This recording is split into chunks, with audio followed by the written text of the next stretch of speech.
Hey, welcome back, guys. I'm Tom Blackman, your student drummer, and welcome to episode 8, part 2. Yes, welcome back, my fellow musicians and drummers.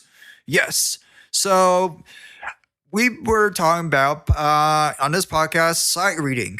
So this is part 2 of the podcast of sight reading, but I want to mention one thing. One thing I actually left out, which was common subdivision as groupings. So this is very important, and actually it goes. It kind of goes with measure awareness, which we'll talk about later, and some exercises about measure awareness. So think of like some common rhythms and all that. Like you might think of a son clave. You might think of like maybe just a pop rhythm or just like a normal drum beat. Dun, dun, dun, dun. And quarter notes type of stuff. So these are some common subdivisions as units, like da da da, like Charleston, or da da da. These are some big band figures I'm thinking of that I see a lot in jazz and also pop music too, and that makes it groovy too. So it's really important to learn these common subdivisions as groupings because it's going to make your job sight reading less harder because you already know what these common rhythms are. You look at it, it's like, oh, I definitely know what that is.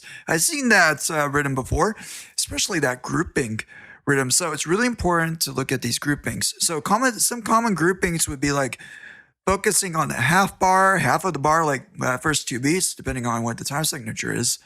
You can focus on the full bar. You can focus on like over the bar line or within the bar line.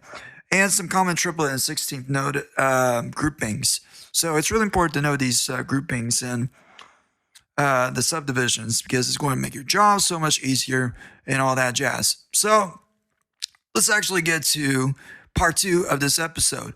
So if you feel really strong about the fundamentals of like your rhythms, your pitch reading, and your rests, then you are ready for this next episode of the podcast, which is one of your questions. What now? What do I do now? I don't know.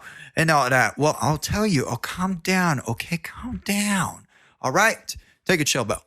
All right. So the next thing you do is actually find music. How do I find music? There are several resources that I know that I could give to you for free. Yes. Click the link below. I'm just kidding. I don't do that. Anyway, so here's some common books. This is one book I actually used at San Jose Community College. A lot of other universities use this. I actually saw one person at UNT actually have this book too. When I was like taking a tour of the campus, I saw this kid with this book and I was like, are you serious? They actually use this book at UNT? Wow. And that's a good thing.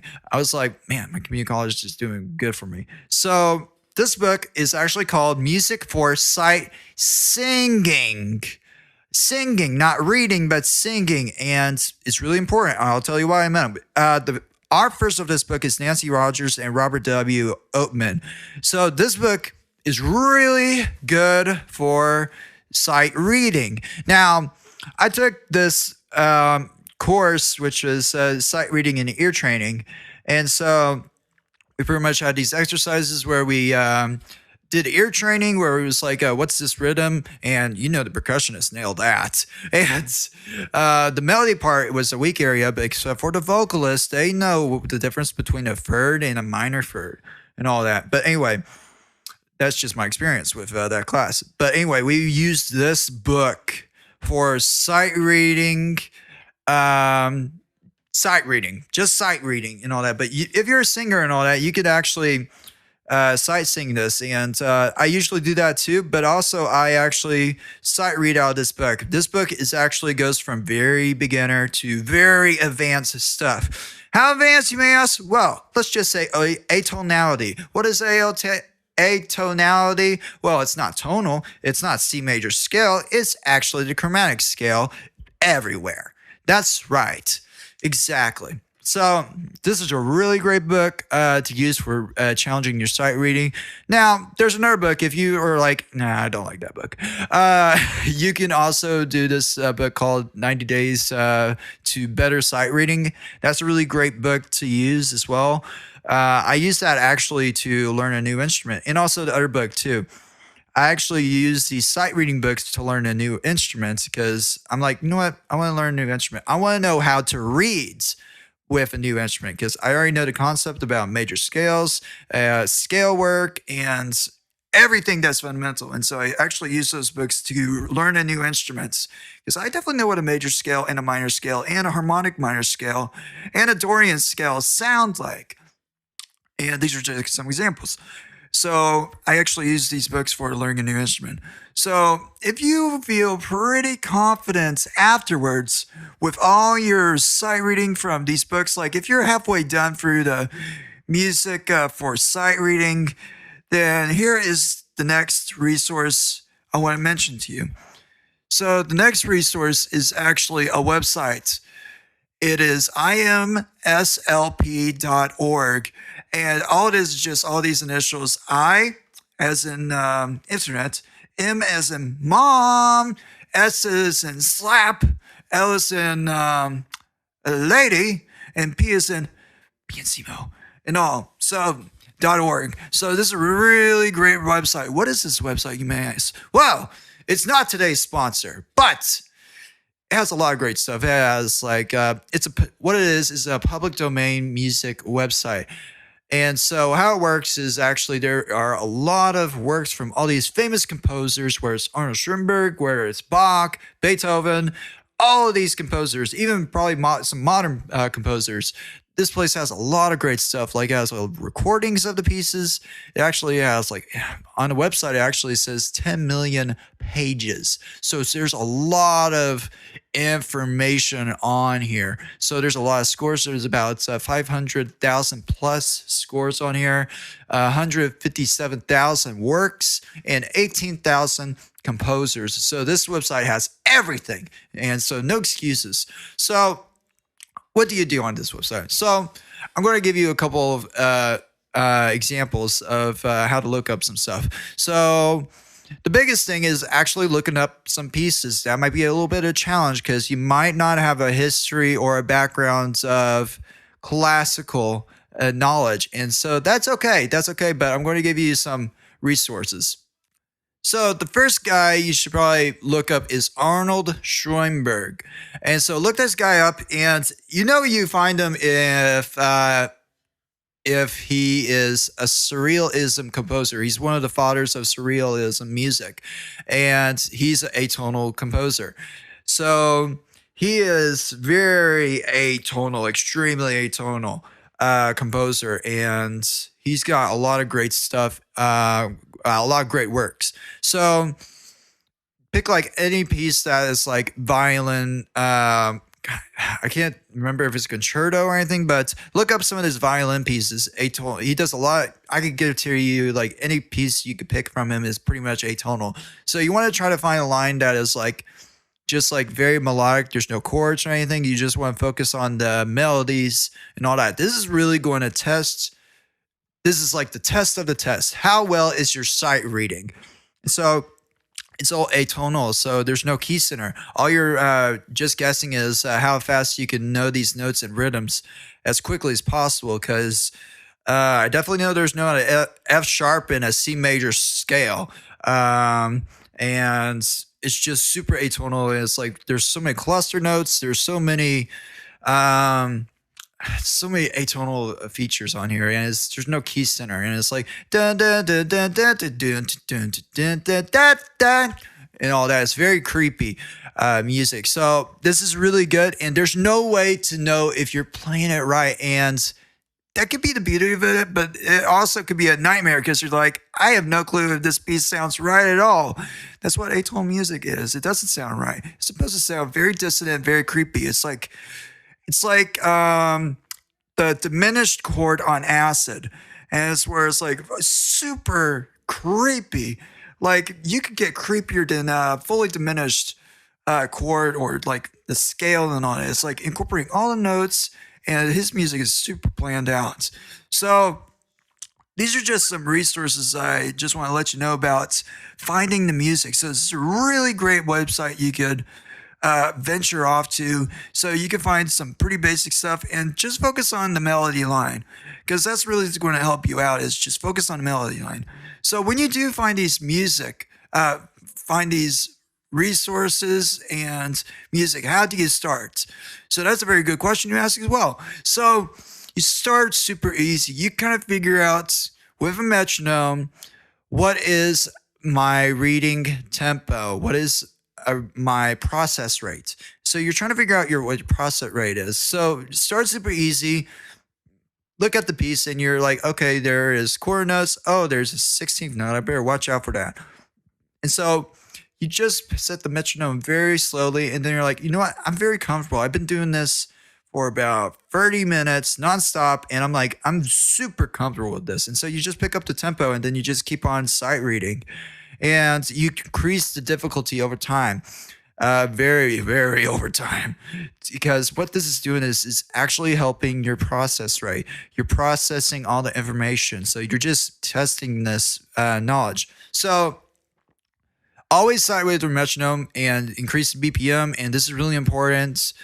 And yeah, so this is a important thing about this is another element actually, is measure awareness. So we were talking about a little bit earlier in this episode about rhythm, and I mentioned about these units. So measure awareness is actually combining everything to where that you're combining the rhythms, the melody, dynamics as well. So measure awareness is really crucial. So what are some things about measure awareness? So the first element of measure awareness is actually practicing playing the parts of the bar. So for example, like this is just like it's kind of like endurance a little bit, where it's like you do like a little bit of a rep, and then you give yourself a rest, and then you give yourself like 10 more reps, and then you give yourself a rest. So this is pretty much the idea, where it's like just play the single down beats, like one and, or one and just play like the single down beats of the piece. So if I was looking at Ladybird and all that, I just played the note B one time, like all the down beats of like 1, 2, 3, and 4. So play like each note and then build off from that. This is really crucial and all that. So just play only beats 2, or you just play only beat 3 or 4 or 1. And then the next step is like the single upbeats. So just play the ands of any notes. So just play any notes that have the and. Then you play the whole beats, which is like one and, or one and. So it's really crucial to focus on the whole beats, play the whole beats of either 1, 2, or 3, or 4. And this is a big thing too, beat groupings. So beat groupings is actually you're focusing, this is the endurance part, where it's like really increasing the duration of the endurance. So you got like beats 1 to 2 or beats 2 to 3. That's kind of like a 2-beat endurance type of thing, where it's like if you have 4/4 time, you play 2 beats and then you rest on 2 beats. And then you play the next measure 2 beats, and then you rest and don't play. Even though there's notes, you don't play them. So, and then you increase the endurance a little bit. So you play notes like beats 1 to 3. And there's other combinations too, but it's just a timeless combination thing to do. So you could do 2 and 4, and it's just endless with these group beatings. And just a reminder is like playing parts of the bar, not the whole bar.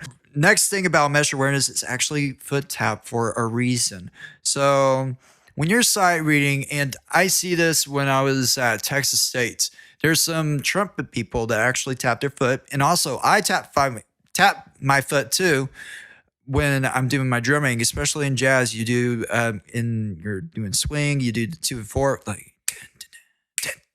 2, 4, and it's really crucial to tap. But tap for a reason. Always good to tap for a reason, because when you're tapping, you're actually getting more aware of the measure, but you want to do it in an appropriate manner. You don't want to do it in an appropriate thing where you're tapping so loud and it's like interrupting everybody, and it's actually degrading the music a little bit in some people's opinions. It's where that you're tapping so loud that it's actually the whole audience can hear it, and it actually gets away from the music because people are thinking, what's that tapping sound? Where's it coming from? And it's very distracting. So tap for a reason. Like maybe during rehearsals, do tap a little bit, like a light tap where it's like you're actually moving your toes instead of your whole foot, because people can hear that and the musicians around you can hear that. It's like, bro, come on, and all that. So tap for a reason. Like just do a light thing. And same thing with like playing the parts of the bar. So you focus on like downbeats, upbeats. You could do the whole beats. Beat groupings, probably not at all. So this is the big thing about awareness is feeling the measure, being aware of the existence of a measure, because they do exist. Okay, so here's the biggest thing about sight reading. Most people have a challenge with this. It is moving the eye. That's right. Moving the eye. I made it too creepy. I apologize. But moving the eye is so hard for people. The biggest thing about sight reading is moving the eye. How do we get to this place? Well, let me tell you. I got some good exercises for you. So there's a couple resources that I've come across, especially books, to where it actually helps you with your sight reading abilities. So there's one drum book that I was looking at from Steve Finnick. It was actually big band philosophy, play on words, where it incorporates his philosophy, but it's actually using the word of a drum fill. So this is a really great book. And he has another one too, which is based on sight reading big band charts. And one of his tips was actually look at the piece and then just memorize a couple of measures, like see if it's very repetitive. If it is, like just look at it, memorize it. It's like, okay, I played this beat for 8 measures. And then you just play it. You just don't get hallucinated. No, not hallucinated. Get in a trance with the music. Like you're hypnotized with the music. Like you got put on a spell. So you don't want to do that. But you want to memorize the piece as fast as possible, but also you want to look at the pieces like, okay, I played this for 8 measures. I don't have to look at music within until later within the 8 measures. And then maybe at the 6th measure, like, okay, what's the next measure? So this is pretty much an exercise a little bit to where that you're looking at the music and you're like, okay, I played this rock beat for 32 measures. Really? Okay, well, I don't have too much to worry about. And that's really important for sight reading, is where you really are looking ahead. So you're kind of like looking at it and then you're looking away. And it's really crucial because there's some people, and I was one of those people to where that I was reading music and I was actually not playing music. I was actually just learning how to read, and I wasn't actually performing. And my teachers didn't really care much for that. And then they actually told me what was going on. I was like, oh my gosh, I'm not actually playing with y'all. I'm actually just reading, and you're not giving music meetings. So this is really important when you sight read, is you look ahead and you don't have to worry too much about music. No, don't have to worry about the paper on the page. The only thing you have to worry about is interacting with musicians. And that's really crucial. Now, you might be a solo performer and you don't even have to perform in an ensemble, which is pretty interesting that you don't have to do that. But you have to do recital stuff in as well. So it's really crucial to look at the piece and then look away. So this is one of the exercises. If you're like a melodic instrument, and if you're a drummer, like you probably almost have it easy, unless you're in classical, then good luck reading and all that. So, but this relates to this. So the first thing about like sight reading, moving the eye, is read and look away. This is a practice to where here's the exercise where you look at the piece and then you look away and then you play it by memory. So you look at it and then you're like, okay, I see what it's doing. Okay. And you just try to play it. And then you look back and then you look away. So this exercise is actually building up like kind of like a process, right? And your endurance for your ability to sight read. And it's really crucial, really important to get this a little bit down. So for example, if you're looking at like Lady Bird or Record Me, like you look at the piece and you're like, okay, there's really not too much going on. Okay, we got some chord changes. We got a melody. All right, 3, 2, 1. Okay, try to play. Exactly. So you look at the piece. This is one of the ways to look ahead. And so when you do that, you also rehearse in the rest. So this is what a lot of people do not do is they do not rehearse in the rest. So for example, for a drummer in a big band, yes, because I was in a big band. Yes, at Texas State University with Pitch Miles and all that, my German teacher. But anyway, that was me bragging. I apologize. So in big bands, usually the drummers have a break in a sax solely. So the sax section actually has a solo section to where they're just playing. No one else is keeping time but themselves. And so this is a really great time for a drummer to look ahead and read the music and see if there's any hot spots that are contained in the future of Pro Toad and all that. So you're kind of looking into the future. And it's like, okay, I'm playing that. And it's like, you keep counts of how long the rest is. So if it says like 60 measures, like, okay, I got 60 measures. I don't have to worry about anything. And this is where your internal clock starts to count. And so you don't have to rely too much on like 1, 2, 3, 4, 2, 2, 3, 4. You just like 1, 2, 3, 4. And you're just like, as you're looking ahead, you're like, your internal clock is counting for you. So it's a skill level. It's actually getting ahead, and you start to develop a sense of time. And this is really, really like, whoa, type of thing where you're sensing time. It's like, okay, I definitely know what 16 bars feels like. And so it's really crucial to count. Some people actually, professional drummers, I'm very surprised about this. There's this one drummer, I'm not going to name a name, but he doesn't count at all. Like, he doesn't encourage counting. I'm like, are you serious? It's really crucial to count because, one, I don't care how good of a drummer you are and all that. There might be a chance that there might be a screw up and you like, okay, I wish I count because this person hiccuped and I just lost my concentration. So this is really important why we count, is so we don't lose concentration. So these are just some things about moving the eye. And it's a practice. It's going to take some time. And so just be sure to do that exercise about reading and looking ahead, looking away. And you have a small reading time most of the time. And so it's always important to read ahead and rehearse in the rest, because a lot of people do not rehearse in the rest. And the last thing I want to mention is about adjusting to the solo, because this might not apply to you. This might be an extra thing. So if you're a piano player and you're only a solo pianist, and you really don't have to listen to this type of thing. But if you are working with an ensemble, this is super important, especially if you're a drummer. This is super important. So adjusting to ensemble. So it's really important to maintain concentration, because you might not know, like I was saying earlier, it's important to count. Because you don't know if you're going to get, it's a new piece. You don't know what's going to happen. It's right in front of your face, but it's going to take some processing to be able to realize, it's in a bossa nova, a snap, I was doing a swing. So it's always good to look at all these key things. So maintain concentration. Don't get anxiety, because all you're doing is reading music, having fun.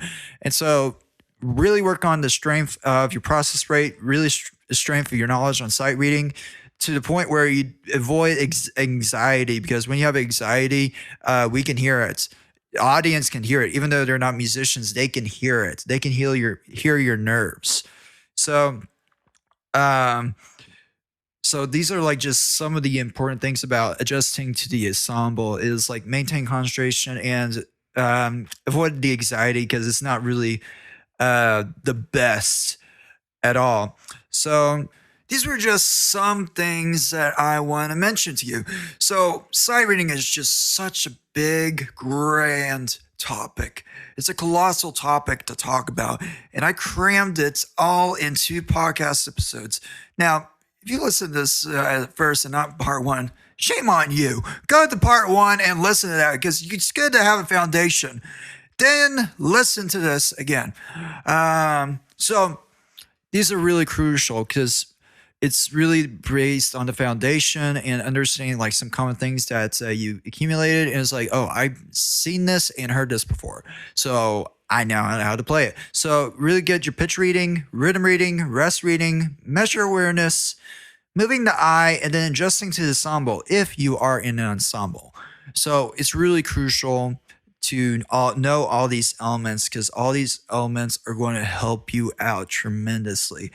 And be sure to like read some of these books. Go to IMSLP website, because it's a lifetime work. And there's some people that are like really, really great at sight reading, and they still need work a little bit sometimes. But it's always a challenge. So rise to the challenge and all that. That's what I challenge you all to do, is rise to the challenge. That's right, young squire. So, so that's pretty much it with this podcast episode about sight reading. Yeah. What y'all think about this? I'm pretty sure y'all thought this was pretty cool. Yeah.